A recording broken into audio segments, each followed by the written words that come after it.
Oh, yes. I'm so excited to be here. And I'm so excited that Peyton agreed to do this performance piece slash presentation. This morning, I kind of wanted to say, this is the one I'm most excited about, everybody, but that's not fair. So I didn't do that, but I am so excited. And when I was thinking about the summit this year, I've just been looking forward to this because when I step into relationship with Peyton's work, it takes me new places. It invites it tickles my imagination. So welcome. Peyton Peyton is an artist that utilizes textiles, craft processes, and embodied movement to create sculpture, object-based performance, and other time-based media.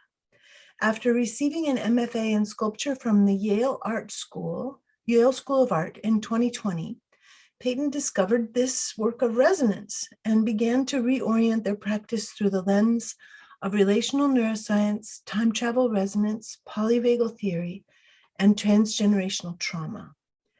In this autobiographical tour through a select retrospective of works, Peyton explores the function of art making and ritual as medicinal tools for healing through self-accompaniment and infinite transition while unfolding new work. I couldn't help but read that because I like it very much.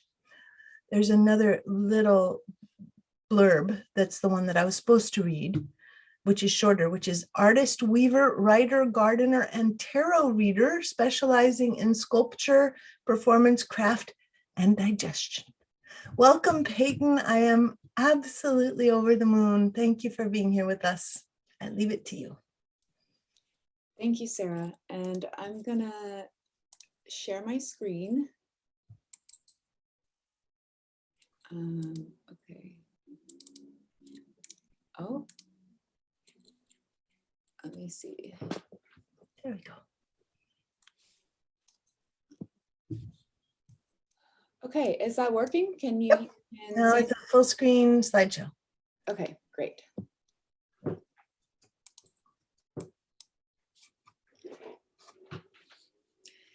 Okay, Sarah, thank you for that introduction. And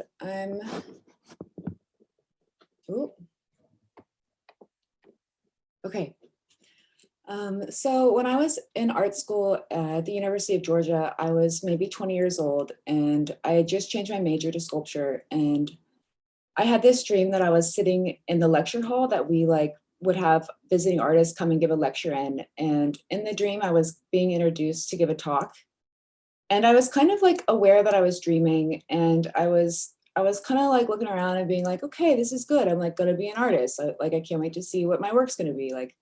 All right, I'm down with this. Oops. And then the person who introduced me came on stage and said, and now we have Peyton Peyton on becoming a marsupial. And when that happened, I kind of had this wave of oh no, I'm not an artist, I'm a marsupial. And I proceeded to walk on stage, and then I woke up very confused and sort of just in acceptance that I'm not an artist, I'm a marsupial. So I found this work, Sarah's work specifically, in 2020 and began to review my work through the lens of relational neuroscience.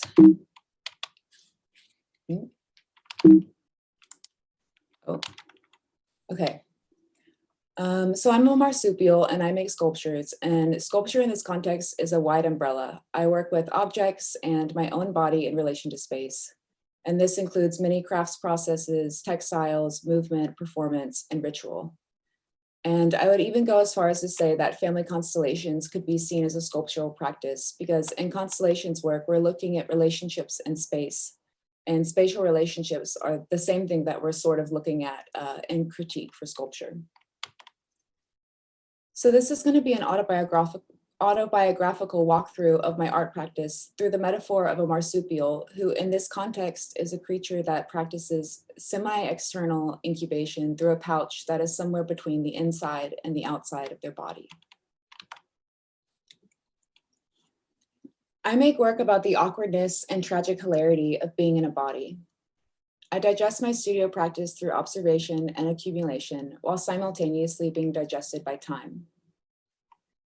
Through doing this, I remember that I have a body, and I explore the biological garment as a portal to understanding, an unending portal that continues to just go and go and go. I'm constantly stunned. And I often begin in one of two ways, either finding an object that interests me and engaging with it in relation to my body, or allowing my mind to indulge in some sort of repetitive craft process, such as like crochet or weaving or making paper loops. And then I sort of like play with the form and allow the work of the mind to enwrap the body.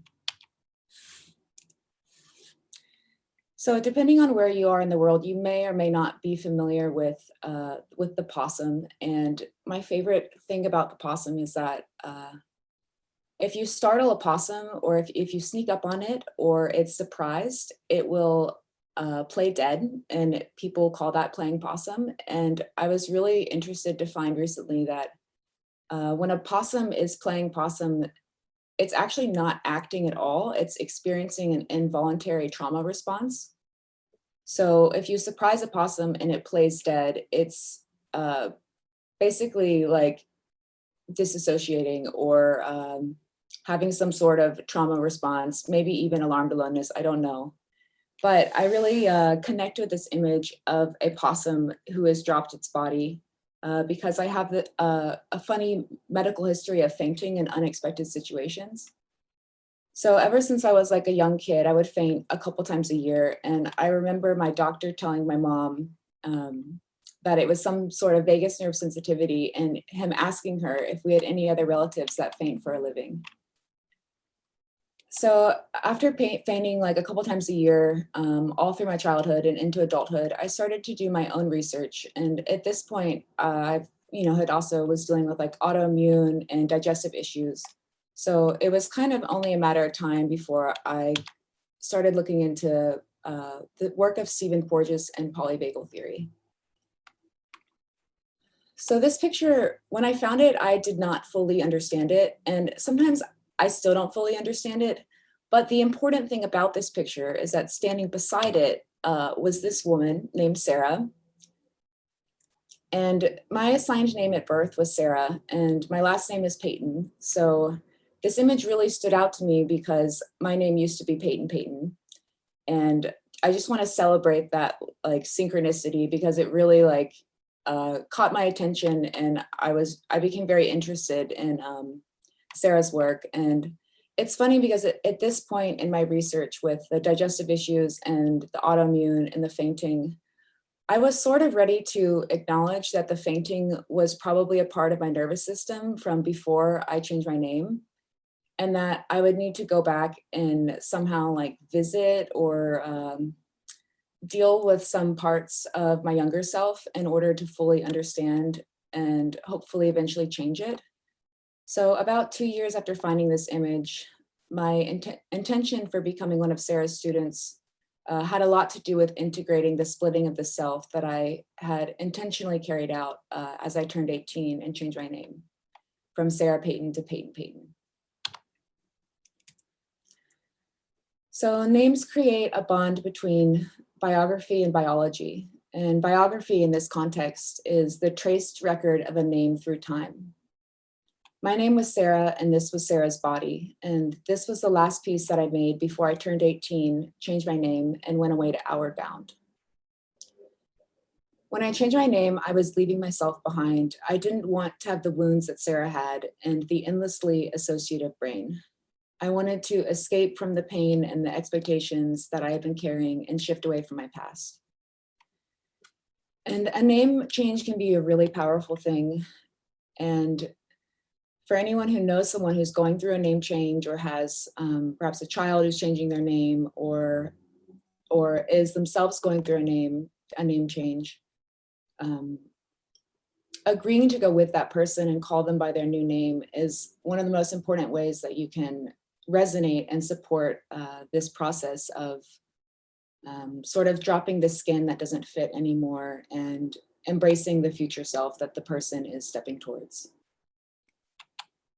but it can also be tricky. And for me, it was very difficult because the experiences of the old name must be acknowledged with warmth, resonance, and accompaniment before the future self can be fully integrated.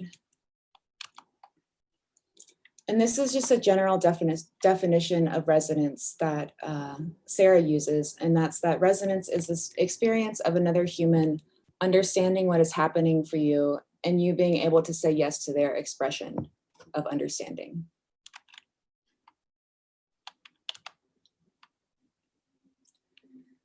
So I've heard Sarah describe the default mode network as what the brain does when you're not asking it to do anything in particular.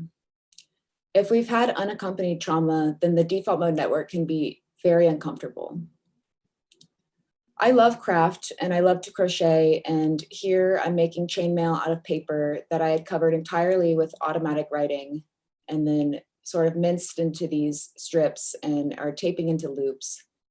And in some ways throughout this process, I was really sitting with the default mode network and kind of acquainting myself with the voice of the default mode network.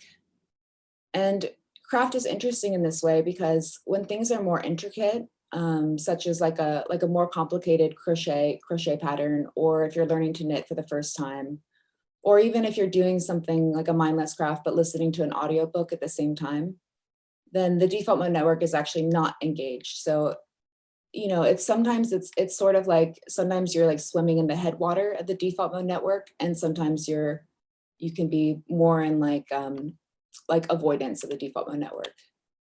And the default mode network is also the wandering mind. It's where spontaneous creativity arises from, dreams and also nightmares. And this is a quote from Sarah on the default mode network. The default mode network is hugely affected by trauma. The sense of self is central to the default mode network, and everything that happens to us that is bad, by definition, involves our sense of self. So in other words, the sense of self contains all the trauma memories, particularly the felt sense of self that formed during the trauma memory and all of the negative cognitions of the self that go with it. And that can sound like during a difficult moment, like kind of almost like a promise that arises of like, I will never speak up again, or like, I will not ever like open up about this again because this is going so poorly in this moment, or, you know, something like that. And it kind of like sews these experiences together into a self-image that the brain will see itself through and attempt to keep us safe. And that if we've had unaccompanied trauma, that can lead right into what Sarah calls the lacerating self-witness. So this is the hero's journey, which is a narrative shape that you might be familiar with, even if you've never seen this diagram before. It's used in action movies, Disney movies, stories. Joseph Campbell talks a lot about it.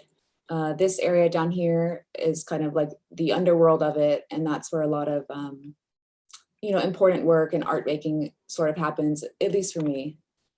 And this is my teacher, Lindsay Fauntleroy, and she taught a class that was so incredible on the hero's journey in comparison to the heroine's journey. And she was talking about these journeys aside from gender. It's like anyone can go on either journey, but she was sort of pointing out these structural differences. And I attached a video at the end of the slides, so if anybody wants to see how she explains it, it's really great. But to sum it up, this is basically like the two lists that come out of it. And what I'm wondering is if the hero's journey is sort of the journey of the instrumental brain, like it's very linear, and it's one major climax, and it's kind of like it's just a very clean circle with like a clear beginning, middle, and end. And then if that can be seen as kind of the journey of the instrumental brain, then the heroine's journey could be seen as the journey of the instrumental brain integrated with the relational brain. And it's important to note that like creativity comes from the integration of both brains, not one over the other.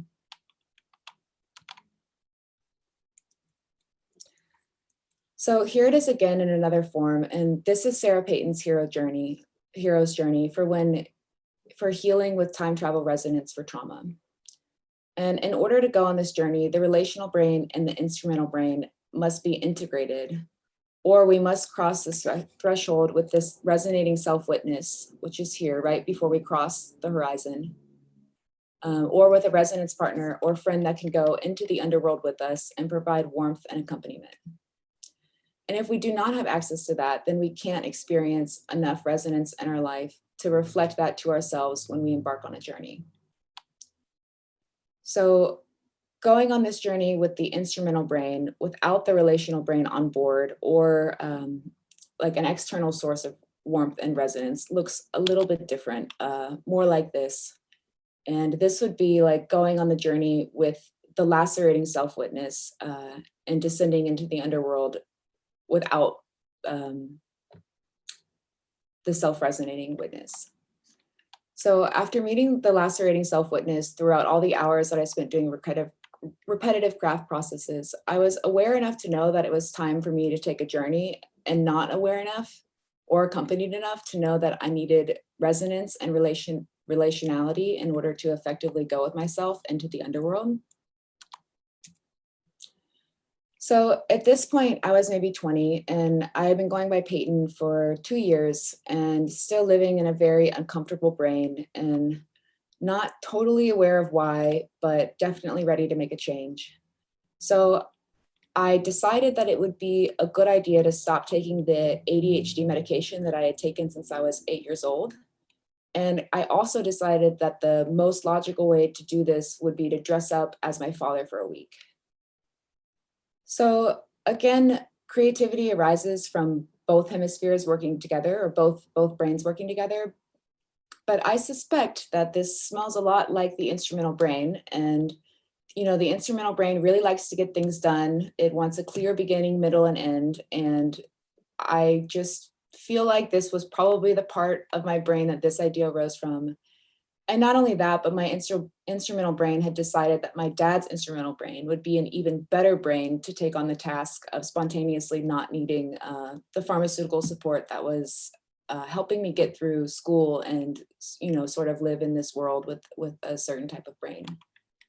And at this point, I did not know about Gabor Mate, and I hadn't read his book, Scattered Minds, or even wondered about the connection between like inherited trauma and ADHD, or inspected like other culprits for like why my brain might have been so uncomfortable at that time.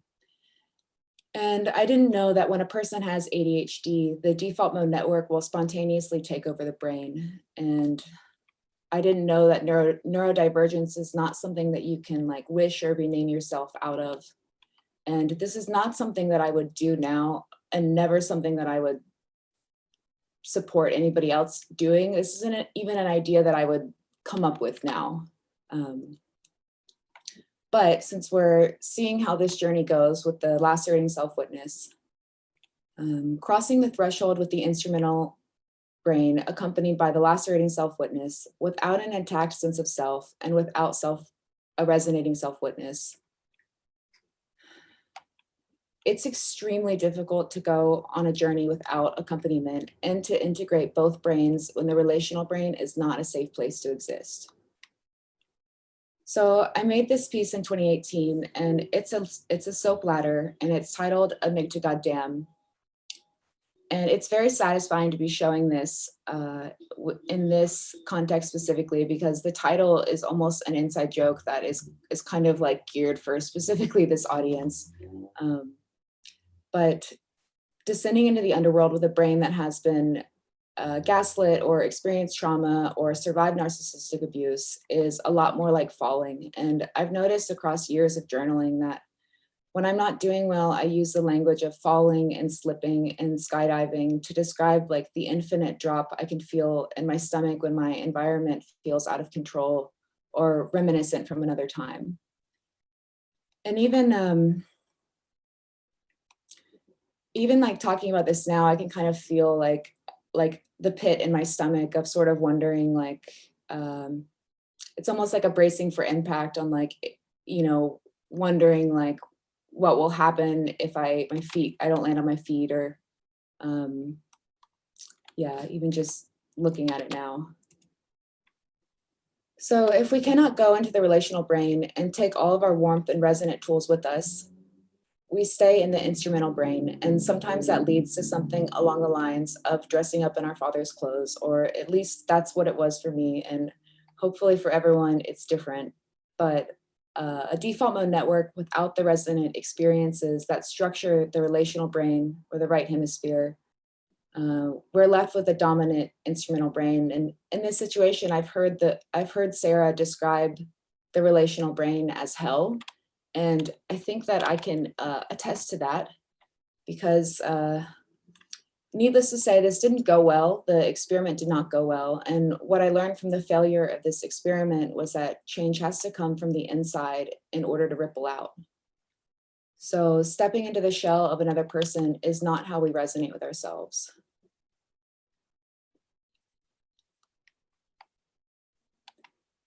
We can go on journeys of transformation we cannot go on journeys of transformation without bringing ourselves with us. And this includes the entirety of what we've been through. The instrumental brain likes to believe that growth is linear, or perhaps a very neat circle. And the relational brain understands that we grow in squiggles and spirals and bags and pouches. And it knows that healing is not a movie, but rather an episodic, unending journey of novels and knots and strings and never-ending wanderings into the underworld.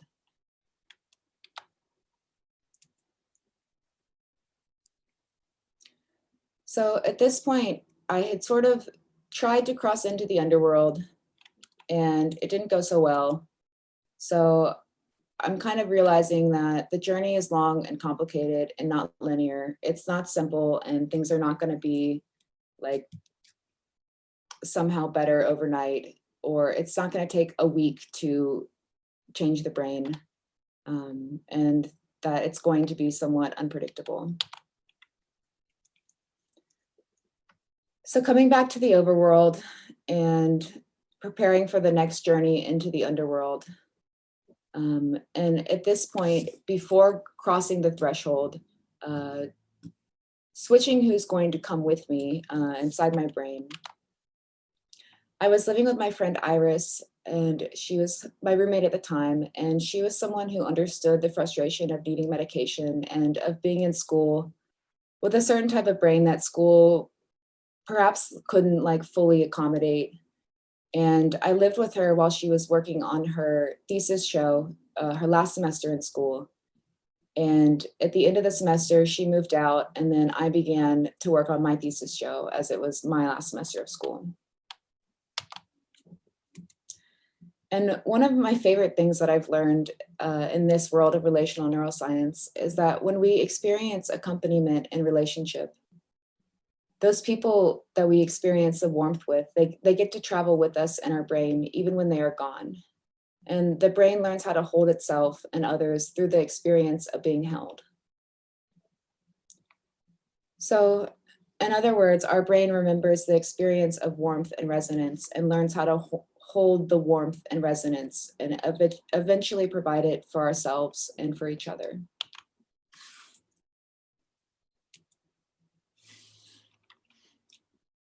So through accompanying Iris in her transformation, I sort of accepted my initiation into my own, and I started crocheting this skin suit and was working on it like literally all the time.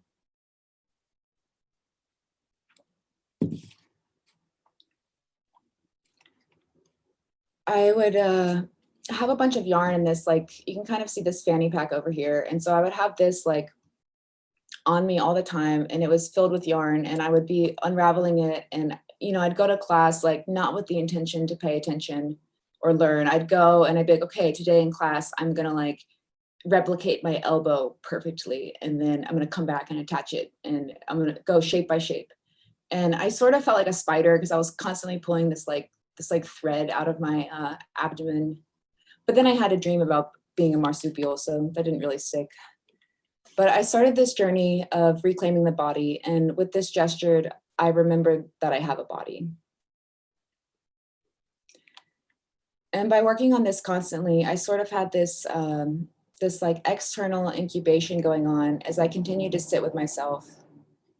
And when the default mode network learns to name and sit with what has happened with self-warmth and accompaniment, we unwind the yarn ball and the knots of trauma that are caught in the amygdala. The memory ghosts that haunt the body and without orientation in time and space, because the amygdala does not keep an orientation of time and space. Those knots of trauma become externalized into the hippocampus, where they can now be time-stamped and given context. So with that, it was as if with every stitch, I was sort of like acknowledging my body one cell at a time and saying, I recognize you.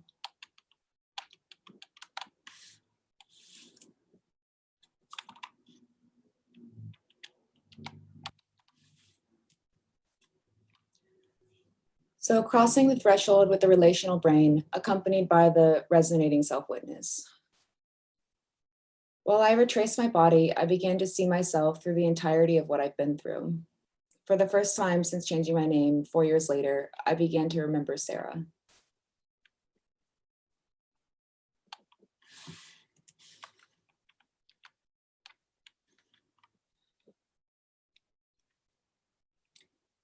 And this reminds me so much of something that Sarah said one time during the relational skills class, and that's that when a person survives sexual trauma or unwanted touch, that touch does not belong to us. Our cells do not have to hold on to that memory as it belongs to the other person. And through remembering, I have been able to allow myself to forget, but only after acknowledging what has been buried alive. And I want to speak to what I mean when I say forget, because there's a big difference between, well, first of all, there's the forgetting that can happen automatically that the brain might do to protect someone from remembering a trauma. But afterwards, I'm speaking about forgetting in the sense of acknowledging and letting go, and not in the sense of accepting. And I think the difference between the word accepting and acknowledging is really important, because there's some things that happen in life and in family constellations that are not particularly acceptable, but that still need to be acknowledged. So acknowledging these things without saying that we agree with them or even accept them, that's more of what I'm talking about when I say forget. So I retraced my whole body, including all the scars, bruises, and wounds that never fully healed, and noticed all the colors, the subtle shifts on my skin, marking a contact point where the world had digested me. Color is the first sign that something has been swallowed whole. Sometimes I'm walking around and I'll bump into something and I'll think like, well, that's going to be a bruise. And then the color just never arrives. I'm allowed to forget sometimes. And other times I wake up with a new bruise and I don't remember why. I have no idea where it came from. There was no thing that I remember bumping into, but it's still here. And again, I'm allowed to forget sometimes.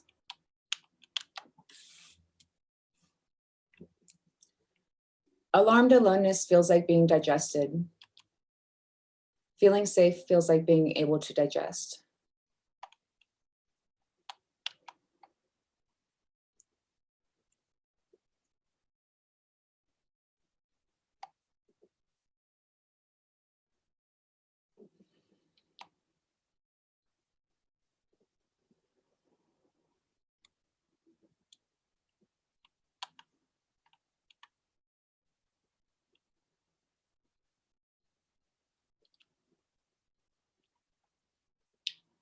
Ritual is symbolic action that is intentionally carried out. I think the same can be said for art, and sometimes unintentionally. And I would even say that the same can be said for family constellations in some cases.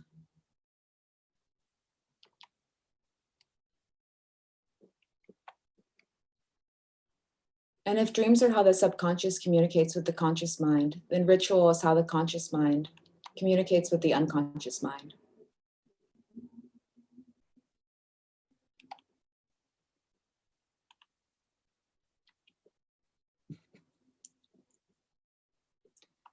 The default mode network is also responsible for our dreams and our nightmares. So I knew I was in the underworld again when I had a dream that I was lying in a basement on the ground, pulling handfuls of worms out of my mouth. This piece is titled Worms in My Mouth Again, and this piece can be seen as a number of things. Just to list a few, it's an embodied disassociation, an exploration of polyvagal theory, an oscillation of bodily states, a cyclical experience of flighting, fighting, and freezing, an outward initiation, and a coping mechanism for being a body. I also see this piece as an emotional bowel obstruction and an incantation for good digestion. I'm going to show a quick video of this piece, and it's about 2 minutes. The performance, when I perform this piece, it usually lasts between 15 and 20 minutes. And for some reason, the audio seems to be quite loud, so it would be a good idea to turn down your volume or be ready to do so as it starts, because it can be quite loud and a little bit annoying.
So I'm going to read a 2-sentence excerpt from something I wrote about this performance.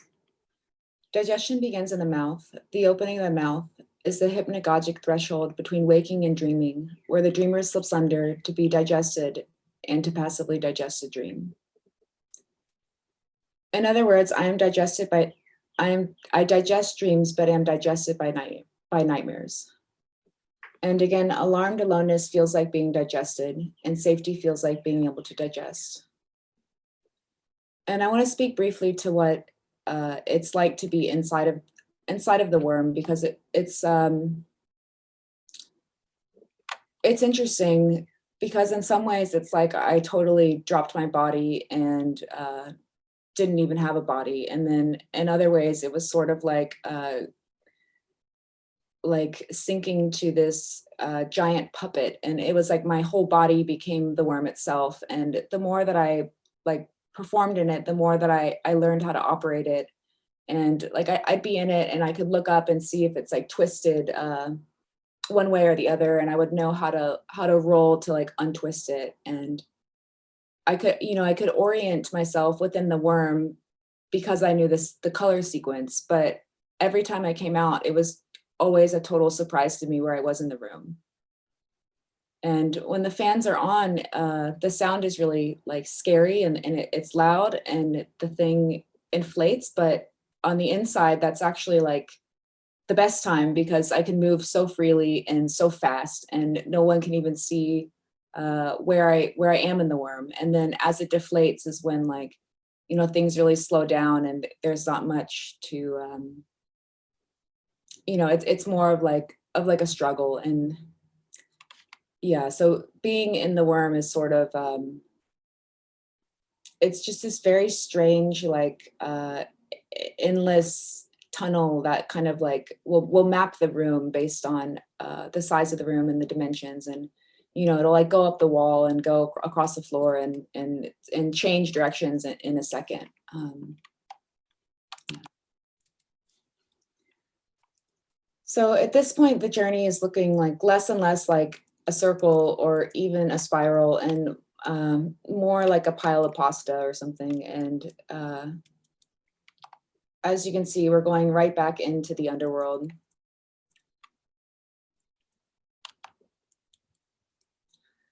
So for 2 months, I worked in collaboration with my friend and another artist, Laura, and we worked together at a residency in Chattanooga, Tennessee. And making art with Laura was like doing like a field study in residence. And again, that definition of resonance is that resonance is the experience of another human understanding what is happening for you, and you being able to say yes to their expression of understanding. So Laura and I, while we were in Tennessee, we went into the actual underworld in caves where we were studying cave formations, and we made these pieces right at the end. And you know, I almost think that uh, if I was making work about caves without Laura, it would have just been the underworld in the underworld, or winter in the underworld. But because I had Laura there and Laura had me, and we were constantly like bouncing ideas off of each other, or being like, what if we did this? And the other person being like, yes, we have to do that. Um, that resonance and that like being in relation to Laura while also in relation to the work brought the spring and the warmth. And you know, at some point we found we read Ursula K. Le Guin's Carrier Bag Theory of Fiction, and this is just a quick quote from this.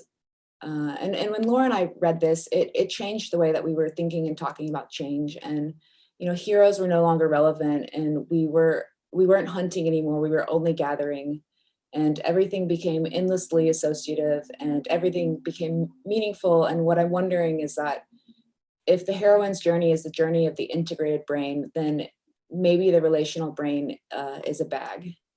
And so I'll read this really quick. Finally, it's clear the hero does not look well in the bag. He needs a stage or a pedestal or a pinnacle.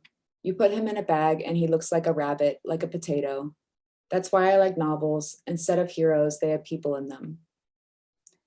So when I came to write science fiction novels, I came lugging this great heavy sack of stuff, my carrier bag full of wimps and klutzes and tiny grains of things smaller than a mustard seed, and intricately woven nets, which when laboriously unknotted, are seen to contain one blue pebble, an imperturbable functioning chronometer, telling the time on another world, and a mouse's skull full of beginnings without endings, of initiations, of losses, of transformations and translations, and far more tricks than conflicts, far fewer triumphs than snares and delusions, full of spaceships that get stuck, missions that fail, and people who don't understand.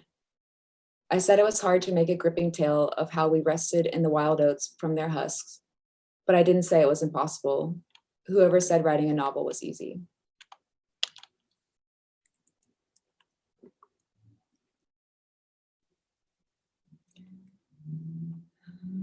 So then we made a bag, and this piece, I mean, working with these materials because they are alive, or they were alive and they were changing every day, was more patience. And I've done a lot of crocheting and loop making and repetitive things that I really had to like commit to over time. But these pieces were a whole nother thing. I mean, watching Laura like stitch this bag, it was like every single stitch was like, is it gonna rip? Is it gonna hold up? And it somehow, it just did.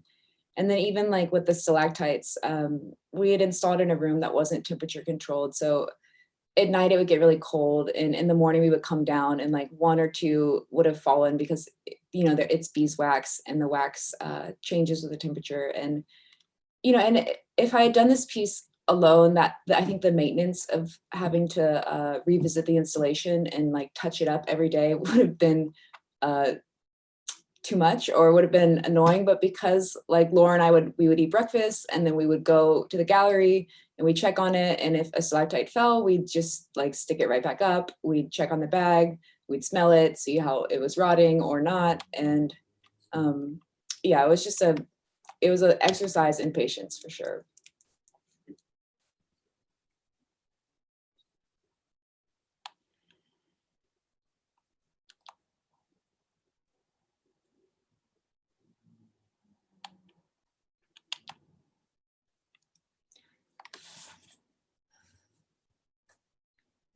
So there's a quote from Moshe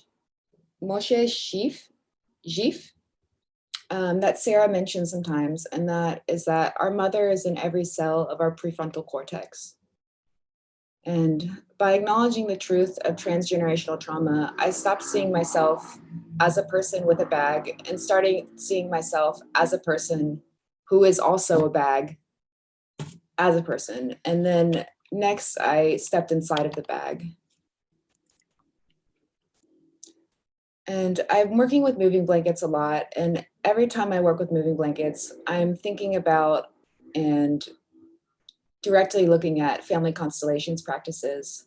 And I love moving blankets because they're sort of this like transitional material that is like, it's like the bruise absorbers of furniture, and they don't really like belong to anyone. It's very easy to acquire a lot of moving blankets. It's like, it's kind of like no one really wants them. And it's also like, I mean, it's the quilt that like I would wrap my grandmother's desk in when I take it out of my mom's attic to put in my own house. So I made this room of moving blankets, and my friend Max Hamill makes these light activated synthesizers. So in the dark, when you shine a light on these synthesizers, they make really unexpected sounds, and they become like triggered and activated just by the light that's being shined on them. And through this, I was also really interested in, Sarah's mentioned like 3 bodies in one. So when a mother has her baby in her belly, and the baby already has all of its eggs. So that's 3 bodies in one. And I'm going to show a quick video of me kind of exploring this idea with this projector backpack. And you can kind of hear the light synthesizer at the end. But in this room, although there's only going to be this projector will be shown, the other 2 are there. And I was sort of thinking of this one as me because I wore it on my back, and it's bulky because I had to put a lot of like padding in to make it comfortable, because I did kind of wear it for a long time. And then I was thinking of this projector as my mom, and this projector as my grandma. And I didn't know a lot about family constellations when I did this. And so now looking back what I know now, I can kind of see that I was basically doing like an emergent constellation with myself, by myself, in front of a group of people who showed up to talk about art, which made for a very bizarre and interesting and maybe at times confusing critique.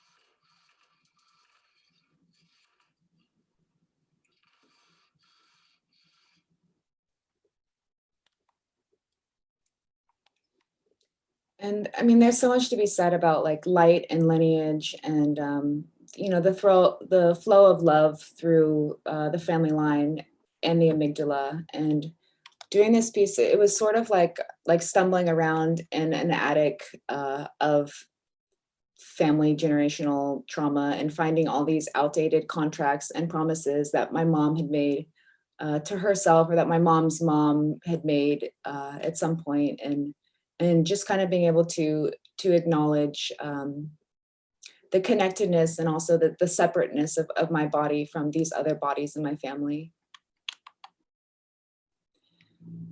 And again, at the time, I didn't really know about family constellations, but from what I know now, I would say that this is definitely a picture of me bowing to my mom's fate, which is something that, if you're familiar with family constellations, it's something that facilitators will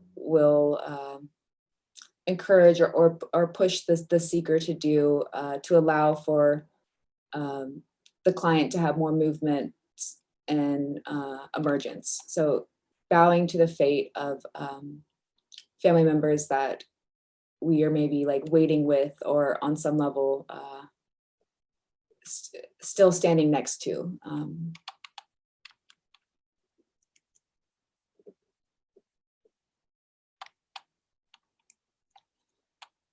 So as you can see here, we're sort of coming to the end.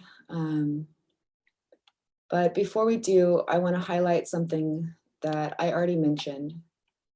And that's that when we experience warmth and resonance in our relationships, those people get to come with us even when they're gone, or even when they can't be there in the moment where we need that. And our brain gets to hold on to the experience of being held.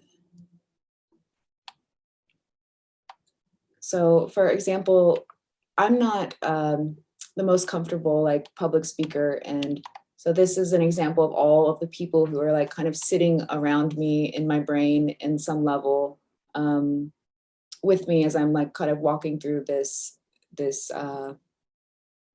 reflection on the journeys that I've taken into the underworld, which is where I tend to do most of my work, is kind of in this underworld realm. And the last thing I'm going to do is show a video that I filmed this week. And as I show it, oops, let's go back. Yeah, and as I show it, I'm going to read something simple that I wrote after the first time that I went through Sarah's time travel hero's journey with her for a time travel resonance with a trauma. And I wrote this after reflecting on my experience doing the time travel with my current partner, Zach, who has been so incredibly unflinching and supportive through all of the splunking that has happened over the years.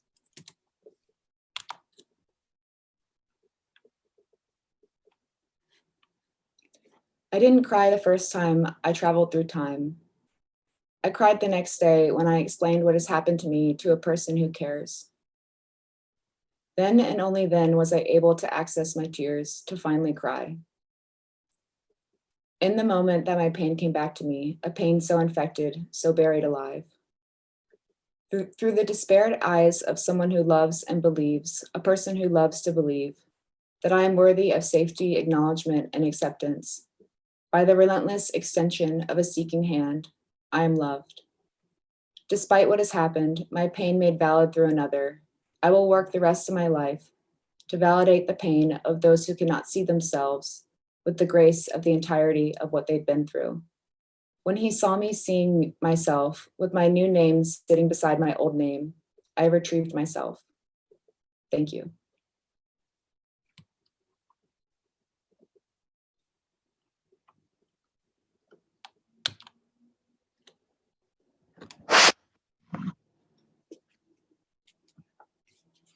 Okay, I'm gonna stop sharing my screen.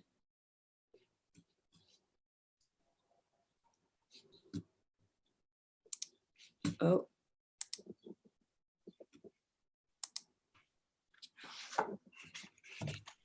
Okay. Thank you very much, Peyton.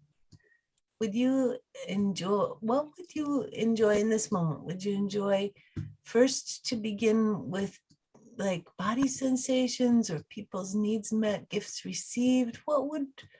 How can we return this gift that you've given us?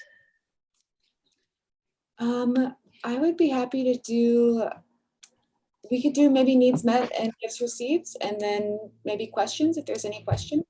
That sounds wonderful. So opening for needs met, gifts received, we can have them in the chat, or if you'd like to come off mute and speak, you're very welcome to.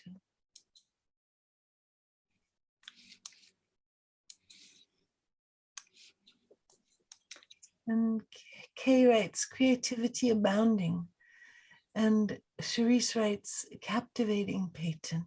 Such a delight, and reflecting with gratitude, having been together in constellation. Nushin writes, transparency. Sandy writes, gift received, the vulnerability of sharing creations of ritualistic healing art and elegant and poetic articulation. And then this quote from you, with every stitch, I was acknowledging my body, one cell at a time, and saying, I recognize you. So crossing the threshold. April writes, vibration. Lori writes, amazement. Jenna writes, connection. Someone writes, gift of creativity and healing. Sandy writes, also needs met, care for the audience and warning about the high volume of sound in the video. Deborah writes, thank you for sharing your story and vulnerability. Rowena writes, I was touched by the creativity and the stepping into each possibility of discovery. David writes, unbelievable. Kasim writes, so deeply considered and also instructive. Mikhail writes, thank you for sharing this, dear Peyton. What were your people's reactions to your art? And Kasim writes, the intimacy between your creative practice and self-investigation is staggering. And Maud writes, thank you for being the beautiful you.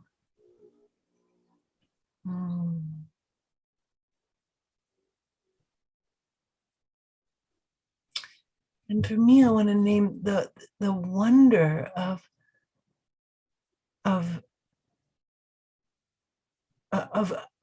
an embodied and 3D exploration of things that I think about, and then to get to experience them through the way that you think about them reveals them completely anew.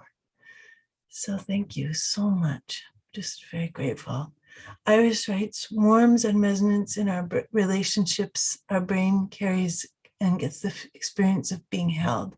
Such proudness and always in awe of you. Thank you, thank you.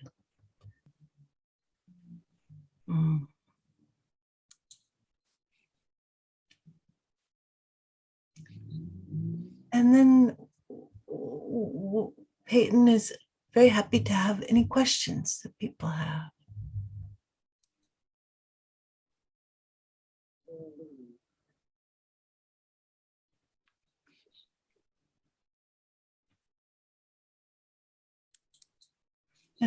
Or comments, says Leslie. Nora writes, the possum carrying her babies resonated with me, making me feel less alone.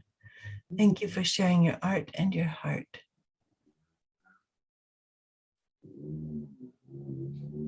May I speak? Is that okay, Peyton? Yes, yes. Well, I thank you for creating this. And, you know, this thing's digestion feels like safety. And what was it that felt like being digested? It was alarmed aloneness. Yeah. When I started, it was actually, I actually started with being alive feels like being digested. And then feeling safe feels like being able to digest. And I changed it to alarmed aloneness. In watching this, it also brought to mind this quote by Mark Twain, which goes, to eat is human, to digest divine. Thank you. Yeah.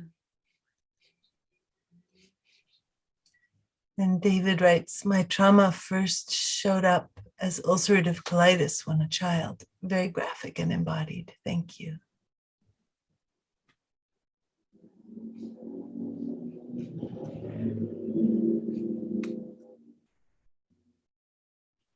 Cherise asks, how did you know to trust the movement towards creativity and space, to give yourself permission to live your life's healing and work?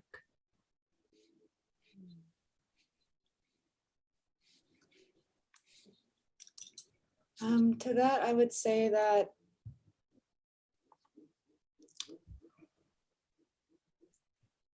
I never, that it in some ways it hasn't felt like a choice, and in some ways I never really did like fully trust it. It's kind of just it's kind of how I've managed to be okay. Yeah. Yeah.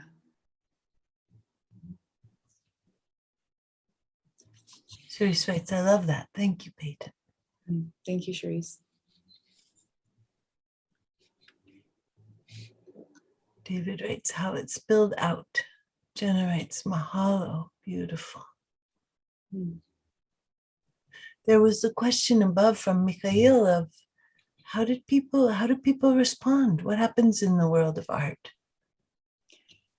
Yeah, that's a great question. I mean, different pieces have different audiences, and it always goes differently. But I think with the skin suit, it was interesting because so much of the discomfort was put on the audience, or was put on the person who was seeing me in the suit, because I actually stood in the gallery and finished the hands to finish that piece. And that was interesting because the suit is pretty thick, like it's wool, and so it's actually really hot, and it's quite uncomfortable, but it kind of looks like it's almost like sheer or something. And then I think a lot of people like it's kind of like when people use the word oversharing. I think that is an interesting word because it's kind of putting the fault on the person that it's coming from. Whereas like oversharing is actually coming from in my opinion, it's coming from the capacity of the person who's receiving the information to hold it.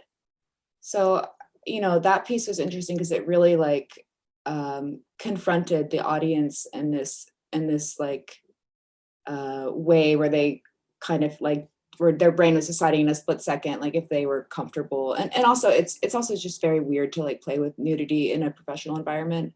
And there was that. But with the, like with other pieces, like the worm piece,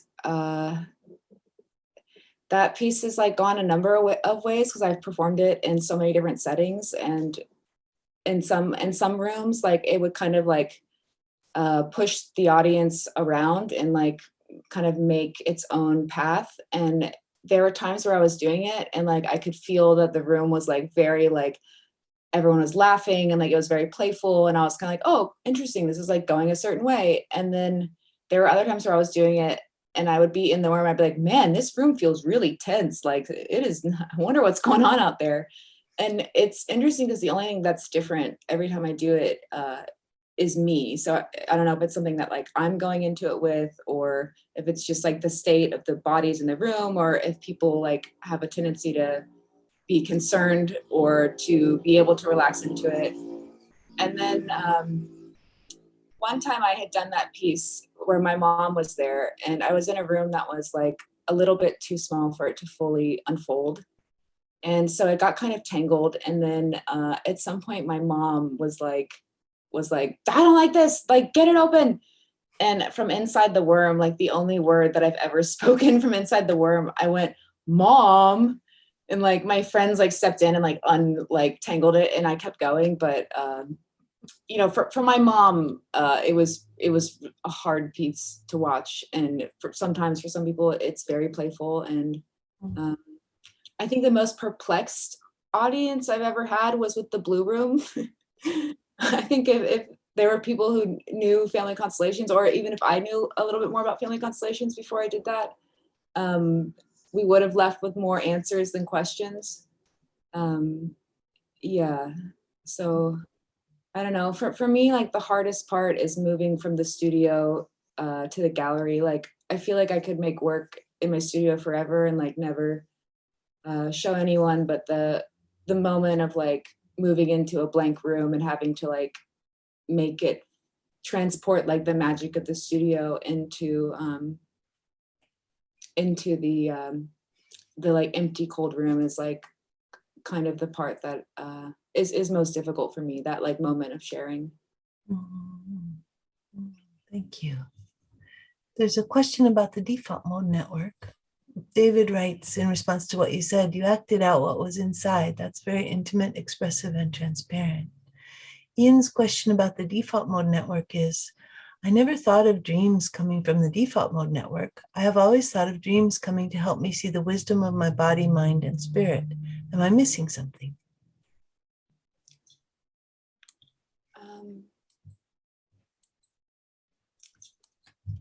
I mean, I would say that the default mode network might have something to say about the wisdom of your body, mind, and spirit, but I almost wonder if Sarah might have a better explanation for if dreams. Yeah, absolutely. Exactly what you said. So Ian, one of the things that happens when we start to talk about the default mode network is that often we think it's a bad thing somehow, or that it's always mean to us. But what happens with the default mode network is that as we heal from our trauma, we make the default mode network more and more and more effective in carrying us and realizing our creative vision and creating the synthesis of understanding and metaphor and design and thought that come together in creativity. So the default mode network is, when at its best, it is carrying the wisdom of the body, mind, and spirit. So both are true. And thank you for this beautiful question, because it's such a good thing to get out there. Because so often those of us who've lived with a traumatized default mode network kind of just wish it would go away. Or I do anyway. Yeah, thank you. And then Emma writes, do you know what you want to create? Or does it start with a general idea and emerge organically? That's a great question. I usually think that I know what I'm doing, and a lot of times it goes another way, and kind of and some people work that way and some people don't. Like, I have a friend that she'll make these drawings and then she'll make the sculpture, and then when you look at the drawing, it looks exactly like the sculpture, and my brain cannot understand that. And whenever I see her do that, I am in awe.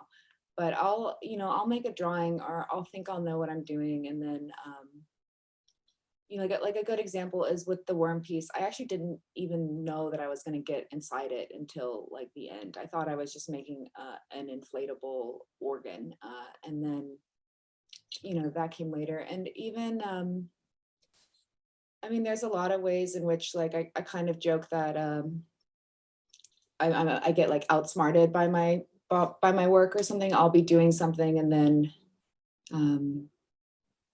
it's kind of like if you make all the cuts and then you realize that if you're trying to make like a 4-sided object, for example, and then you make all the cuts and you put them together and you realize that you accidentally made the cuts like for a 5-sided object. Like some people will start over and be like, no, I'm gonna get that 4-sided object. And some people will be like, oh, I guess it's a 5-sided object. And I'm definitely one to go with what has happened. And I change plans quite a lot. And my drawings never look like what comes out. Yeah. Thank you. And then Fiona writes, such a beautiful and tender sharing. Thank you. And Reunite writes, how wonderful to have a friend to experience resonance with. How does that function when the resonance is not there, and also when you are unable to be resonant with yourself. I'm trying to understand this new concept. Yeah, thank you for naming that, because it's not, I don't want it to seem like once you find yourself resonating witness, like they're there all the time and like things are suddenly simple or something, because that's like certainly not the case. And I think like the way that this work has changed, it's sort of like if the voice in your head is like on your team or not, and when it's not there, it's really hard. It's really hard to make art when it's not there. Maybe impossible. I mean, and I definitely go through times where I'm working on stuff and I just everything feels like a no, or it feels like like I've made some work, and then I guess the way that I get through that is that I remind myself that just because I make it doesn't mean I have to share it. And sometimes I do make work that's just for me, and it might pop up in another context later. But sometimes, yeah, sometimes the work is just for you, and like that's okay. And it doesn't. Also, like there's something about it that it's kind of like. I mean, I tell myself that it's kind of like none of my business if the work is like good or not. That like my job is to like get my dams down so that I can like make the work. And like whether or not it's like good is like really none of my business, which is very hard to hold that. But that's like the mindset that I try to return to when I start to have like the less friendly voices in my head being like, that's lame, or like that's whatever. Yeah. Or like too sentimental. That's like something that I like have worried about a lot of, like, oh, is it like too much, like but it doesn't matter. Like some people just can't go there, and that's okay. Yeah. Really nice. Thank you.